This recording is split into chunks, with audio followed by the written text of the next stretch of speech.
La pasada semana cientos de barañaindarras tuvieron la oportunidad de conocer la situación de personas refugiadas en los campamentos de Grecia. El auditorio de Barañain se llenó en la presentación del documental Just People del barañaindarra Xabier Ayerra.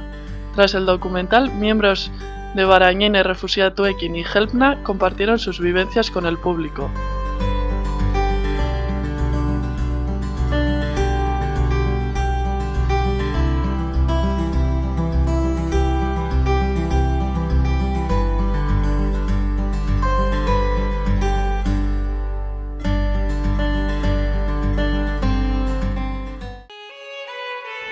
We live in the tent, in the camp.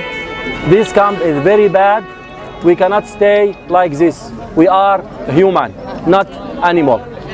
In refugees, there are many engineering, many doctors between refugees. Not all refugees is just people.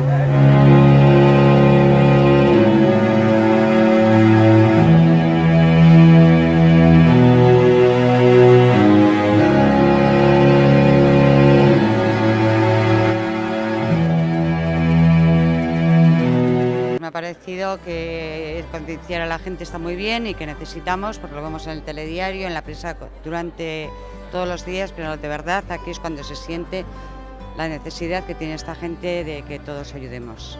Me ha parecido un documental muy necesario porque la verdad es que hay pocos documentales de este tipo que se hagan por gente autogestionada y por voluntarios que hayan ido per se al sitio y que te lo cuenten de primera mano. Por lo tanto, me parece algo que debería de ver toda la gente posible. Yo creo que lo que es fundamental ahora es difundir este tipo de documentales. Me ha gustado mucho, ya tenía algunas ideas de cómo era porque había visto un trocito en casa y así, entonces me ha gustado mucho, sí. Me parece que es un documental como muy importante para sensibilizar a la gente en el caso este de los refugiados de Grecia.